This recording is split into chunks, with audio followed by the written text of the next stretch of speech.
राजस्थान भाजपा के प्रदेश अध्यक्ष मदन राठौड़ एक दिवसीय दौरे पर सिरोही जिले पहुंचे। इस दौरान राठौड़ का भाजपा के कार्यकर्ताओं ने कई जगह भव्य स्वागत किया, अभिनंदन किया। प्रदेश अध्यक्ष बनने के बाद ये पहला दौरा मदन राठौड़ का सिरोही में था। अब रोड के शांतिवन ब्रह्म कुमारी के ग्लोबल ऑडिटोरियल हॉल में भाजपा का कार्यकर्ताओं का स्वागत हुआ और इस कार्यक्रम में उन्होंने शिरकत की, जिसमें कई भाजपाइयों ने भी शिरकत की। प्रदेश अध्यक्ष राठौड़ ने संबोधन के दौरान दी फ्रीडम एक्ट मिडनाइट किताब पर उन्होंने प्रकाश डालते हुए कहा कि कांग्रेस सरकार ने इस किताब पर प्रतिबंध लगा दिया था, जिसका हिंदी रूपांतर आजादी आई आधी रात है, जिसको पढ़ने पर गुस्सा और आंसू दोनों आते हैं। साथ ही 14 अगस्त को हम विभाजन विभाषिका दिवस बनाएंगे, क्योंकि 14 अगस्त को पाकिस्तान आजाद हुआ था। उस समय बॉर्डर एरिया के गांव के साथ खूब अत्याचार हुआ था और राठौड़ कांग्रेस सरकार पर तल्ख शब्दों में हमलावर होते हुए भी दिखाई दिए। साथ ही कार्यकर्ताओं को राष्ट्रभक्ति का पाठ भी मदन राठौड़ ने पढ़ाया। तो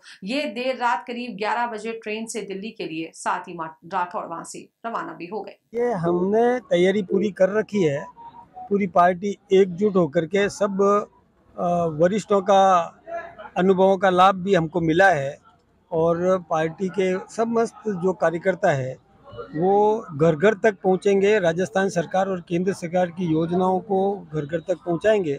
और कांग्रेस ने पिछले चुनाव में जो भ्रम पैदा किए थे कि ये समाज को जैसे उन्होंने तोड़ने का काम किया था, आरक्षण को समाप्त कर देंगे, ऐसा एक भ्रम पैदा किया उन्होंने, संविधान को समाप्त कर देंगे, ऐसी जो उन्होंने भ्रम पैदा करने की कोशिश की, वो अब नहीं चलेगा। ये जनता समझ चुकी है। तिरंगा अभियान जो शुरू हो रहा है सर, उसके बारे में ये राष्ट्रभक्ति से ओतप्रोत वातावरण तैयार करना है और इसलिए कि अमृत महोत्सव है आज़ादी का, इसलिए हम चाहते हैं कि हर घर में और ये तिरंगा पहुंचे और राष्ट्रभक्ति का जज्बा पैदा हो।